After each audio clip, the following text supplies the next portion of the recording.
Excellent. I believe we're live now. Welcome, everybody. I might wait just 30 seconds for everybody to come in and join. We're really excited to have you today. Thank you for joining us. See the participation list rising, which is great.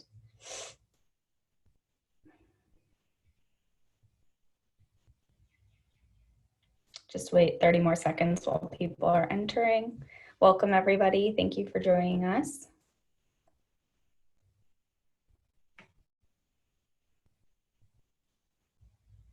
Great. Let's get started. So welcome, everybody. Thank you so much for joining us on Thursday at 11:16 a.m. It's an absolute pleasure to have you here today. We have a very insightful, very action-packed agenda for you. My name is Brooke Taylor. I am the head of programs and operations at the Dream Collective, and I'm joined by two of our fabulous alumni from our signature leadership development program for emerging female leaders. And their names are Marion Grenier from Google and Catherine Shoebridge from PEXA. Thank you both for joining us. So a little bit of context around why we're here and why we chose this topic for you today. Over the last 3 weeks, we at the Dream Collective interviewed over 100 senior managers and executives in our network. And one of the most pressing challenges that kept coming up was how to manage and coach reports to optimize their own well-being during times of crisis and while operating remotely. Managers aren't often called specifically to manage their reports to optimize well-being, let alone in a digital remote context. Often people think that emotional intelligence and coaching has to be done live, which isn't necessarily the case. So these tools, in order to coach people around their well-being, in order to optimize well-being, the tools that really underpin that are emotional intelligence, how to have courageous conversations, coaching to resilience, and coaching to growth mindset. And all of these tools are the pillars of what we teach in our Emerging Leaders program for emerging female leaders. It's our signature program that we're really proud to say has reached thousands of women across APAC. So who better to discuss how to manage to well-being than two of our best graduates? So I'll introduce them for a second, but for those of you who are new to the Dream Collective, welcome. Again, we are a global diversity and inclusion consultancy that focuses on helping companies to attract, retain, and advance female leaders. And we do this through training women through our public programs like the Emerging Leaders program that these two women were a part of. We do that through creating custom training solutions for our corporate clients to address their gender inclusion needs and to help them advance and retain female talent, and through employer branding. We're proud not only of the results we get for our clients, but of the reach we've been able to, and the impact we've been able to have on the gender inclusion conversation and corporations across APAC. So we've empowered over 5,000 emerging female leaders, established an online network of over 12,000 leaders, provided 2,000 hours of leadership development and strategic advisory, and established a really neat, elite and broad network of over 700 business leaders globally. We truly have that global reach and expertise as it comes to what it means to be a leader and how to advance female leaders. So who better really to share on the topic of coaching to well-being than female leaders themselves, the women who've been through our program. So we have two stellar standout graduates from our ELP program. It's Marion Grenier. Marion completed our ELP program in Sydney last year, and she's been with Google for 13 years. Currently, she's an industry head in financial services. She has deep experience in building and leading high-performing teams and is very passionate about coaching her team members to help them achieve their goals. And Marion cares very deeply about 5 key dynamics of an effective team, which are psychological safety, dependability, clarity, meaning, and impact, which are all key skills that we teach and that we think are more important now than ever. We're also joined by Catherine Shoebridge. Catherine was a standout participant in our Melbourne Emerging Leaders program in February. She's worked at Property Exchange Australia, so that's PEXA, for almost 5 years, holding her position as People Experience Partner for the last 3. She has a wealth of knowledge and experience in HR, and she's passionate about supporting leaders and employees to develop cultures that enable people to do their best work, which is absolutely required in this environment. A little bit about me, the person who will be moderating this conversation. My name is Brooke Taylor again. I'm the head of programs and business excellence and operations for the Dream Collective.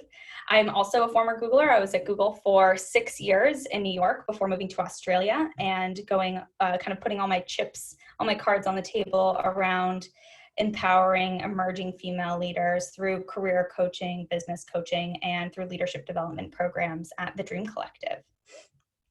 So without further ado, I will go into our first question. I would like you to also note that you can use the Q&A function to ask follow-up questions if you'd like, the Q&A function in Zoom. And I will do my best to tease those out. And I'll be asking follow-up questions as well. So if you have any additional questions to ask, feel free to put them in the Q&A box.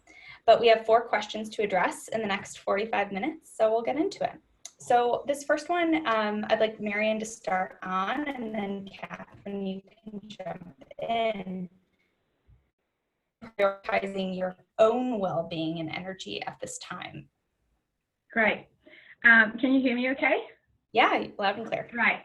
Hi, everyone. I can't see you on the screen, but great to meet you over Zoom. So a little bit more, I have 3 daughters, aged 8, 6, and 2.5. Everybody's home at the moment because the schools are closed, the daycare is closed, so they're all home.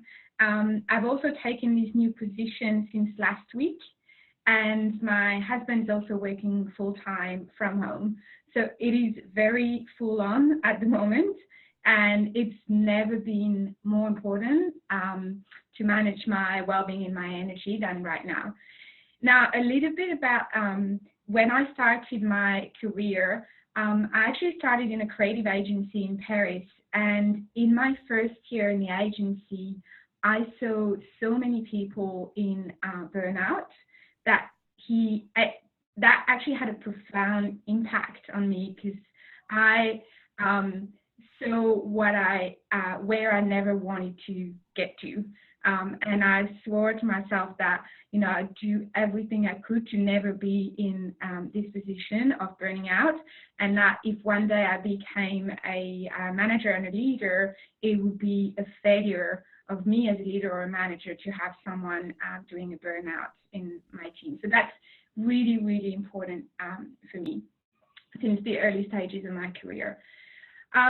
So how I'm managing my well-being and my energy at the moment in this full-on time, I think one thing that is really important is being very self-aware about what's important for you, and recognize signs of stress and of being overwhelmed.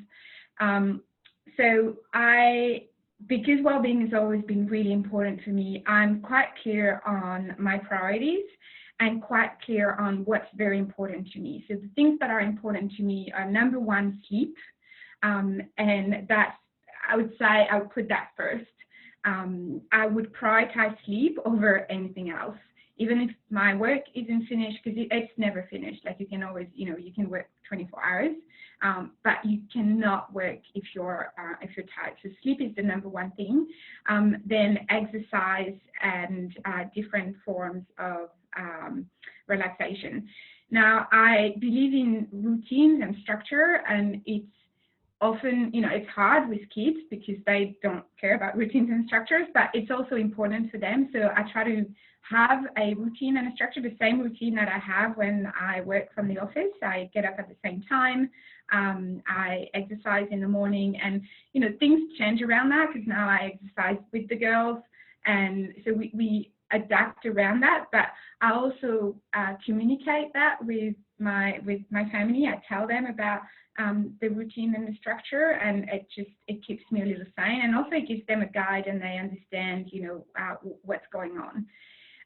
So I exercise in the morning. I try to do, like, I love yin yoga, and in a normal week I would try to go once a week at a minimum. But I find myself now doing it every day at home, even if it's just for 20 minutes whenever I can.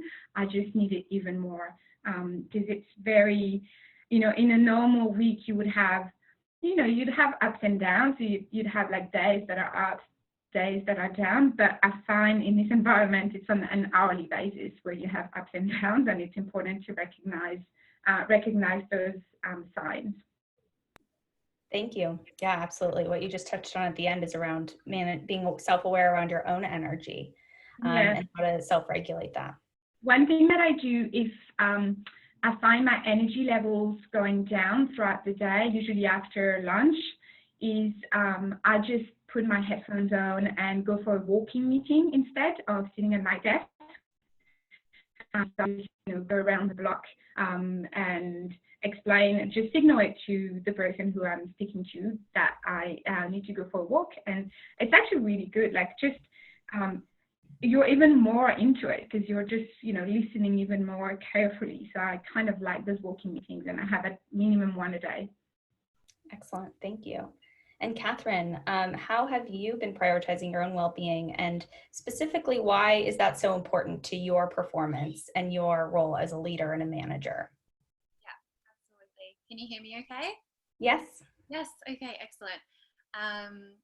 Thank you so much for having me, first of all.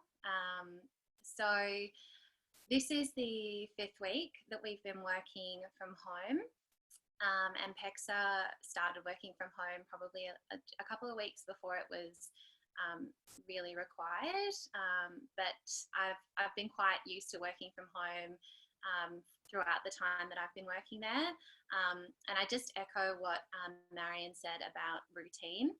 So for me, I live in a 1-bedroom apartment in inner city Melbourne with my cat, who very authentic has decided to join me today. And so for me, the routine was really important. So as a people experience partner, a lot of my day can be quite reactive. So I'm used to dealing with people face to face. So really making sure that I have that routine has been really important. So exercising, absolutely agree with. Going out for walking meetings, and also creating a buffer time between starting work in the morning and life, and also at the end of the day is really important. What I found particularly helpful in that is actually having a dedicated space in my apartment, which for me is just my desk in the corner of my lounge room. But it's enough, because at the end of the day I can put everything away and step away, and then I'm in life mode. That's been really helpful. Exercise is also really important, because it is easy without the commute time back and forth to switch on pretty early and then kind of work till whatever hour. So making sure that I'm taking care of my mental health as well. Mindfulness, gratitude, meditation, also limiting the amount of media consumed. So for us at PEXA, we've had a response group, so a group of people who have been really across all of the announcements and helping our employees to work through that. But that can be a little bit draining. So just cutting down the time that I'm listening to media to 30 minutes a day has been really helpful.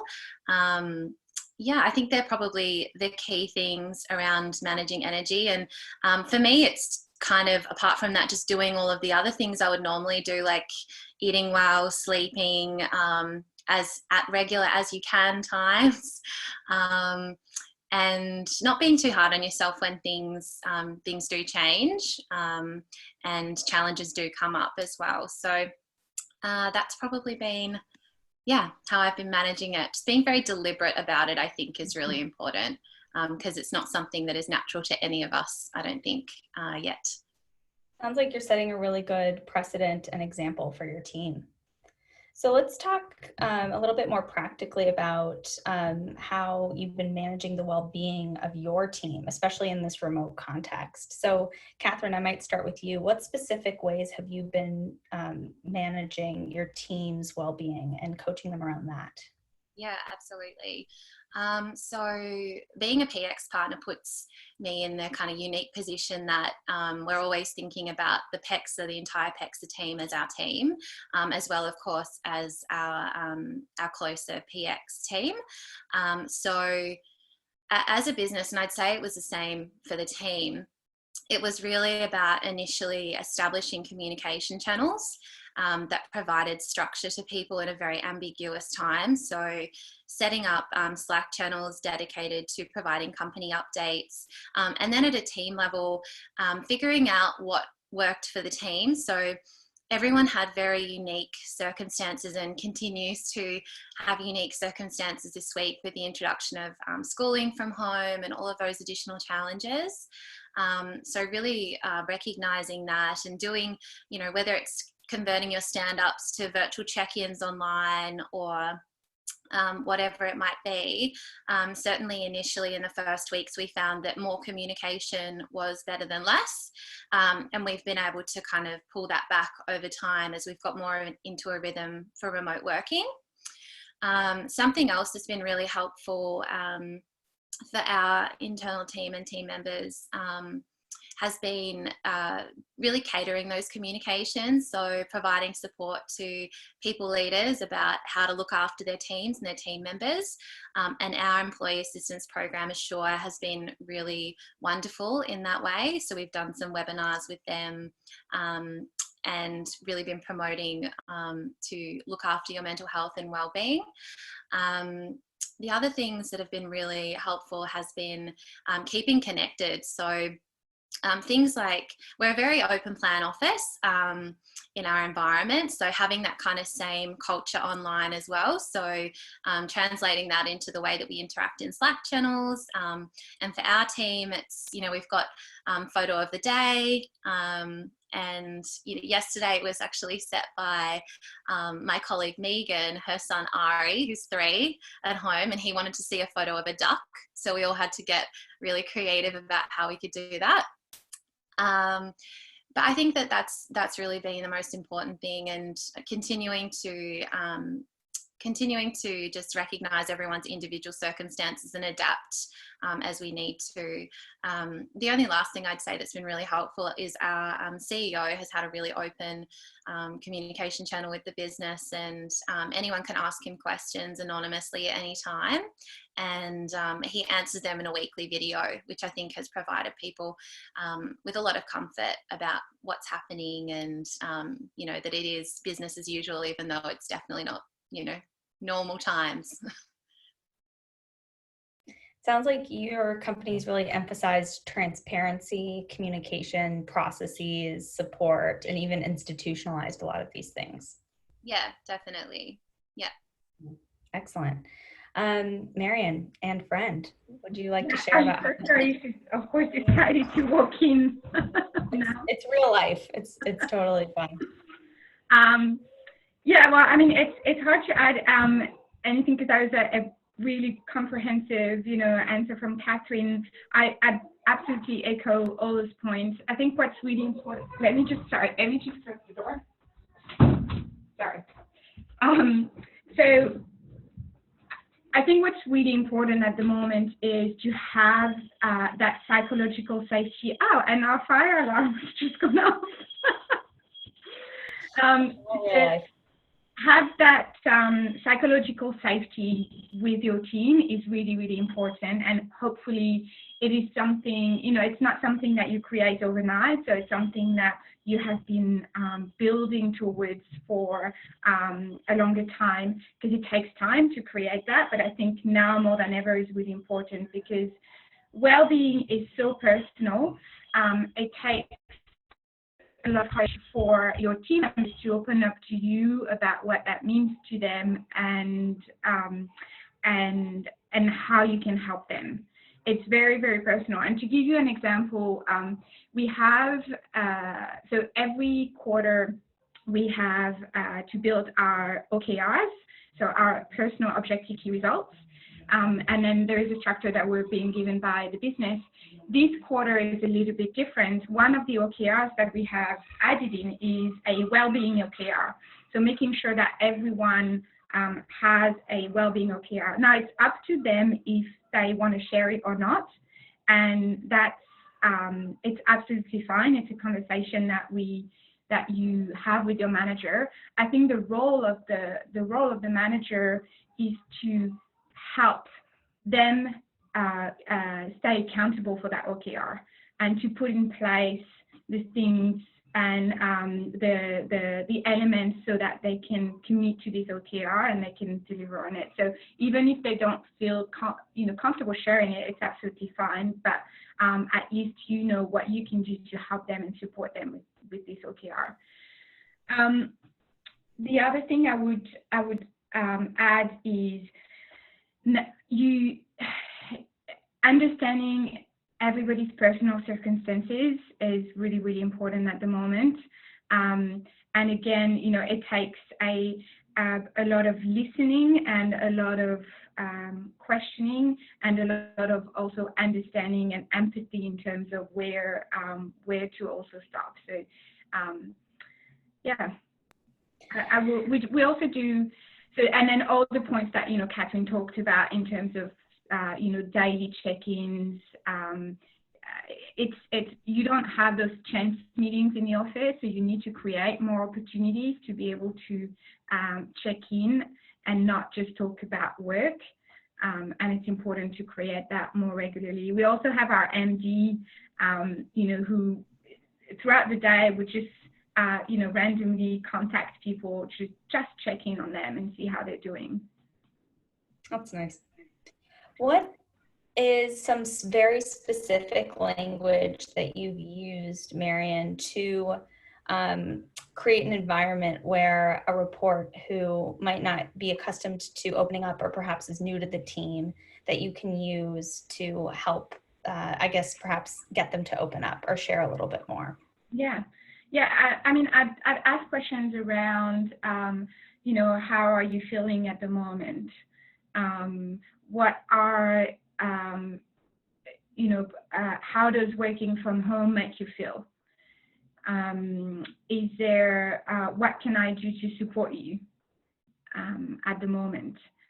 What is important for you in the coming weeks? So this kind of language around the feeling, the emotions, and the support that we can offer. Thank you. We have a follow-up question. I might shoot this one over to Catherine and then Marion. Where people are under pressure and feeling the strain of working remotely, how do you help them prioritize their own well-being? Perhaps if you could use some specific language that you would use to empower them, your reports, to take on and prioritize well-being. So I think really understanding what it is that's going on. So for me, if anyone's ever if anyone ever expressed something like that, like I'm feeling stressed, I'm feeling under pressure, really trying to understand the problem so that you can help the person work through it. So for example, at the moment in our business, we have some people like in our team even who are, less busy than they would normally be because their roles are a bit different. Whereas we have other teams that are really, really busy. So it's about being able to pivot and support them. So I guess echoing some of the questions that Marion used around, what do you feel like would help you right now? What support could I provide you? What would make this easier for you at the moment?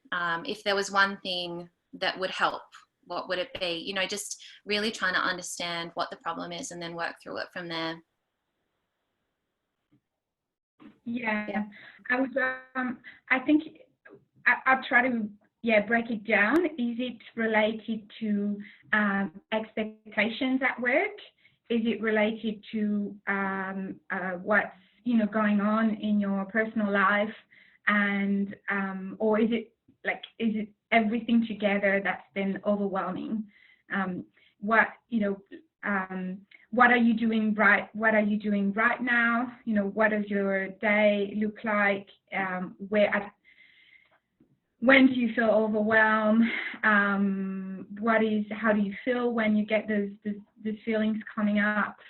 And then, asking how we can help, and then reviewing if we have to, review expectations. It's absolutely fine. Like, it's not, it's not BAU, and I think we have to accept that. I think that point around resetting expectations is absolutely crucial, because we are in a new environment. And so people who are overachievers might not know what good looks like in this context. And perhaps good looks like, a really great way to get somebody to prioritize something is to say, this is what good looks like. Good looks like taking care of yourself and your well-being. And that's, to the fact that it's an OKR for Google, it sounds like that really is an expectation. Is that right? Yeah, absolutely. Yeah, absolutely. It's really important. Like, it's we're I don't know how long this is gonna go on for, but we know it's going to be a few more weeks. It's a marathon, and well-being is really important, because we're here for the longer game or midterm game. Another follow-up question. Catherine, I might go to you. We have, beyond questioning and coaching, do you have any specific strategies or actual examples to share? And I think what this person means are, how are people prioritizing their well-being? I know you both mentioned strategies that work for you, but what examples are you giving your reports to show them what prioritizing your well-being actually looks like? I believe that's what the question is. Yeah, absolutely. Leading by example, I think, is really important. So if you're saying to your teams, make sure you get out and get some air and exercise and whatever it might be, going out and doing that yourself, and having video meetings while you're having a walk or getting outside, getting some air, is really important. A big one for us at the moment is hours. So people are working different hours depending on what's working for them, particularly with caring responsibilities. So one of the things that we've really thought about and put in place is that's okay. If someone's firing off emails and it's really early in the morning or it's late at night, as long as, obviously they're not working extreme hours, we definitely have examples for that at the moment. And it's really about, people are doing their best. And that's really the I guess, and like the key message that we've been providing as examples for people is just do what works for you. And obviously there's more support if things need to change a bit more, but everyone's doing the best they can, and there's not kind of a perfect way to approach it in every situation. I would echo that on leading by example. I blocked every morning from 9 to 11, because I'm doing homeschooling for the girls. So that's blocked in my calendar, and I try to really, stick to that time. Actually, I have no choice, because otherwise they are not learning. So I need to stick to that. The other thing that I have done, but I've had that for a while in my signature, so that's not specific to COVID-19, but it was something I had previously. But at the bottom of my signature, I have a little disclaimer that says that if you receive an email from me outside of the 9 to 5, it's not because I expect an immediate response. It's because flexibility is really important to me, and I had to prioritize, other things throughout the day. Like my children, for instance, or maybe I left work earlier, and therefore I'm sending emails outside of the 9 to 5, but I'm not expecting an immediate response at all. So it's something that I have in my signature that I think helps set the right tone for my team. Yeah, it sounds like managing expectations, resetting expectations, asking your reports. Have you been outside today? Can we do a walking one-on-one? Can you make that meeting a walking one-on-one? And asking, if they're being careful around their hours, and really checking in with people around that. Yeah, exactly. And if you see, emails coming in late at night. The next morning you'll check in, see if they're okay, see, you know, if there was,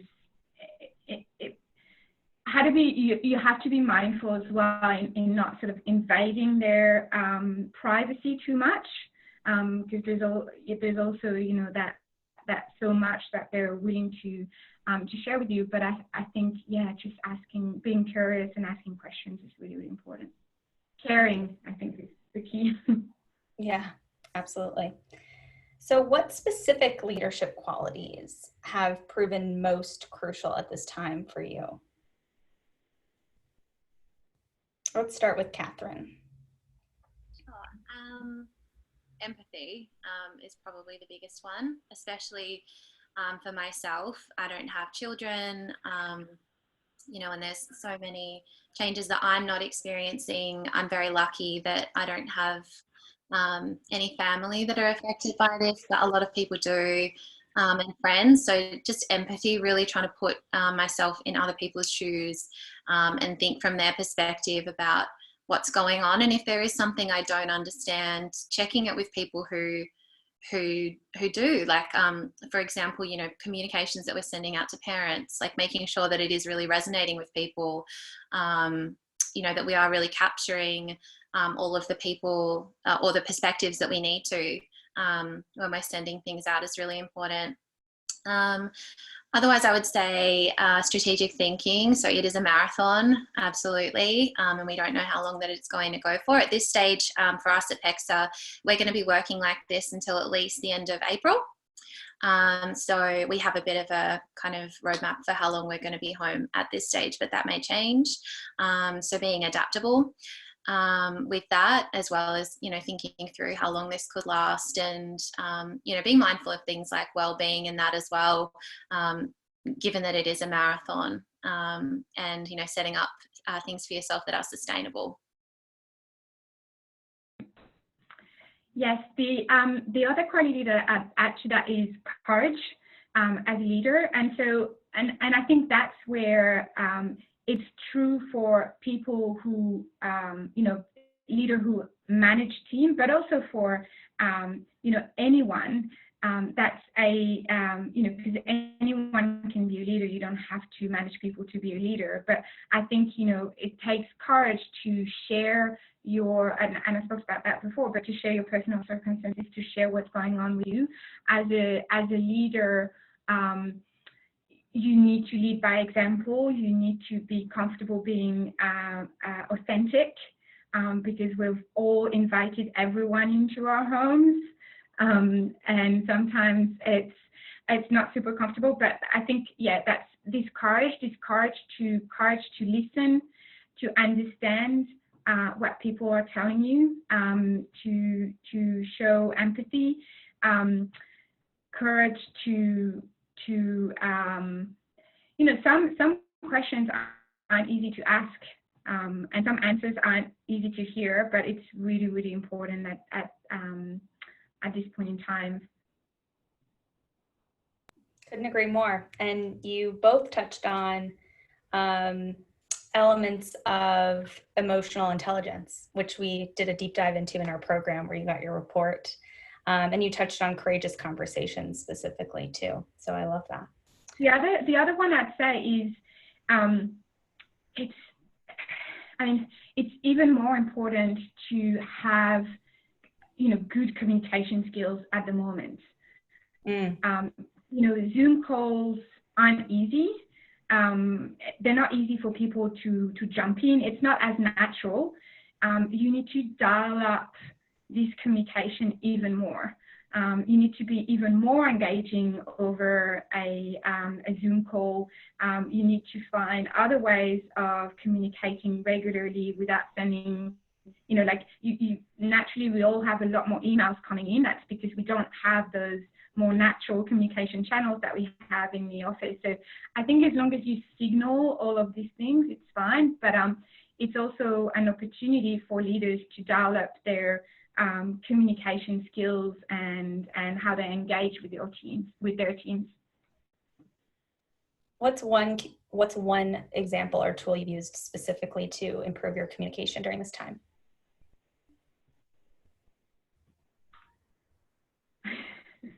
putting you on the spot. Catherine?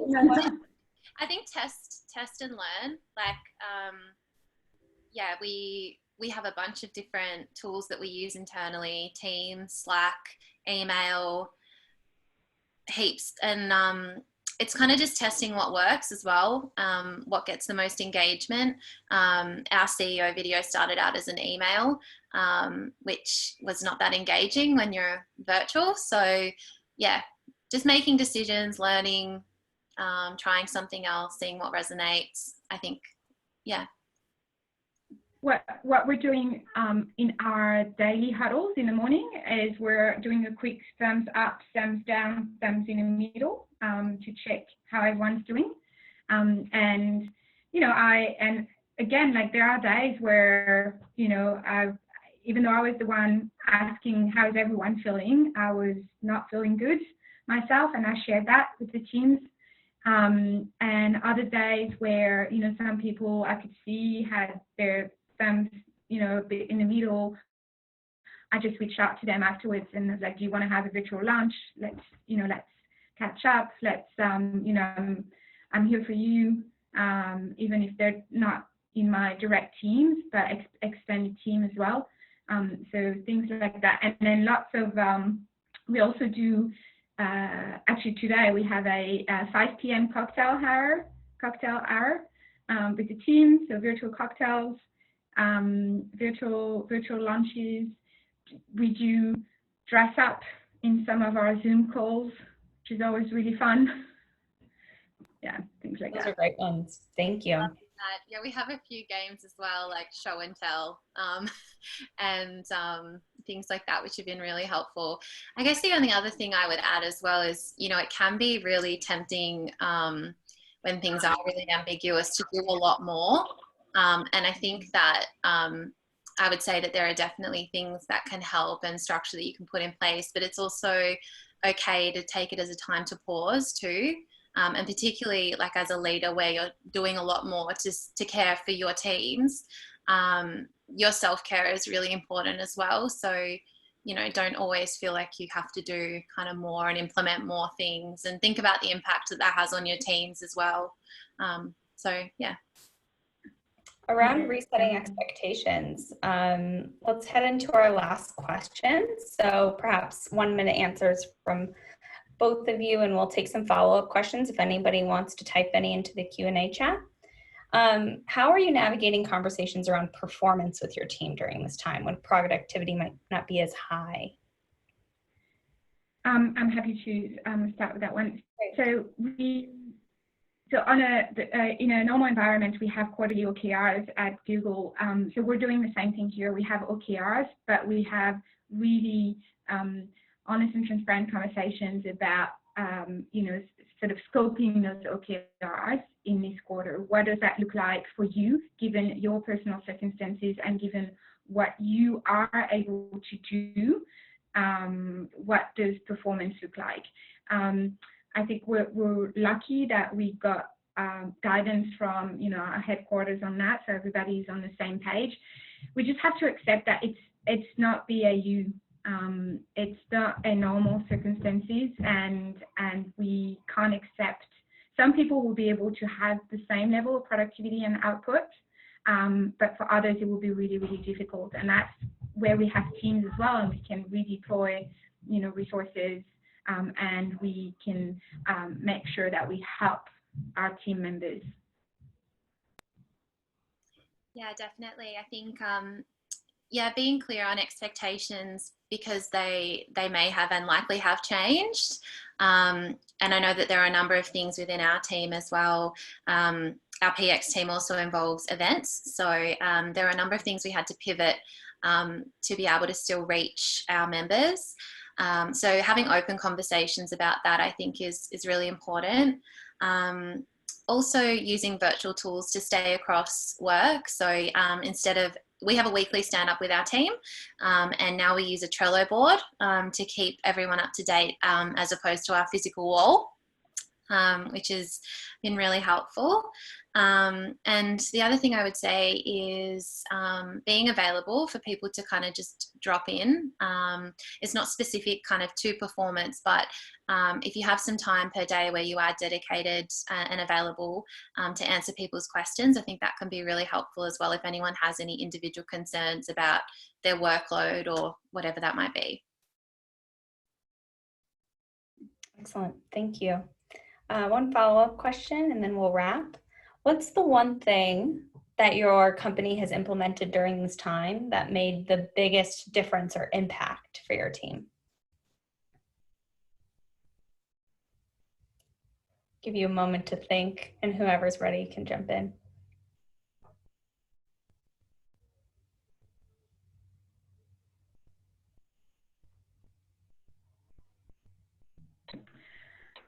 I think for us is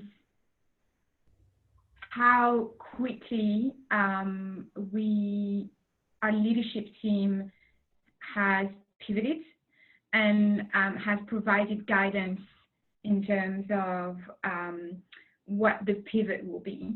So I think we were able to do that in Australia because the situation unfolded a couple of months beforehand in China and in the rest of Asia. So we had learnings from these markets as well, being a global company, so we were able to quickly adapt here. But I think that was something that was really well done and provided a little bit more certainty and clarity to the team straight away in the first weeks. And because there was a lot of, like in every company, I'm sure, there was a little bit of panic for everyone, a little bit of, things, a little bit of excitement in things being new, working from home, but that quickly, went into what do we do now? But yeah, the fact that they pivoted really quickly in providing guidance of expectations, guidance of, what performance looks like in this new environment, what our targets are going to be, what our expectations are going to be, I think that's made a massive difference.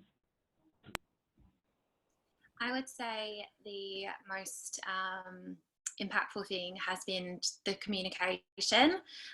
So we're a company where we have a really open plan office, a lot of conversations on the floor, and so people are really used to being across information all the time. And just the way that our crisis team has come together and delivered communications in those very early weeks where things were changing really rapidly, and then how our leaders have really taken that and had such a caring approach with their teams and been communicating through check-ins. And yeah, I think communication can't be underestimated, whatever that looks like to you, whether it's about resetting expectations, whether it's about, pivoting where you're at, whether it's how are you feeling, how is your family, how is everything, how are you coping.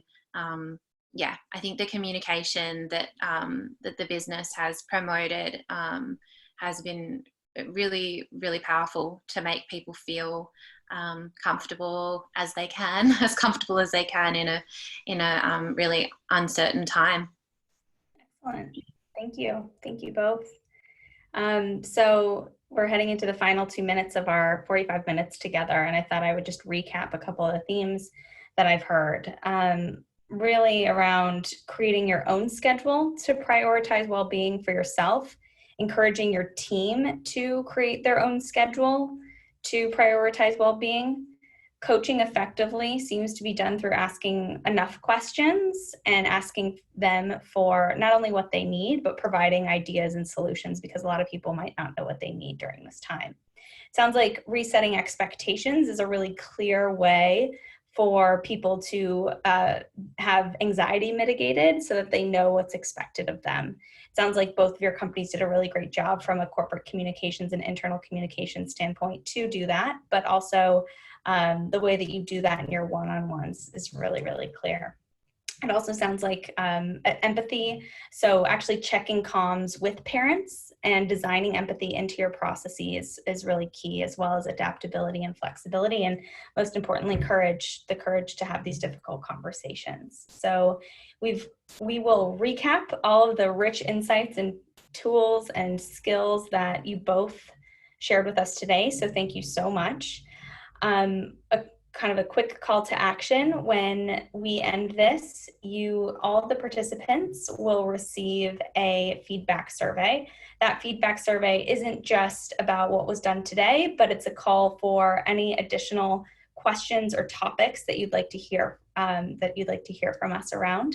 We have a really rich network of women like Marion and Catherine who are happy to jump on at any point and share those with you. So please use us and use our network. We will continually improve our webinar experience, and thank you so much for participating. And with that, thank you both. Thank you all for attending. Thanks, everyone. Thank you so much. Have a great day. Have a wonderful day. Take care.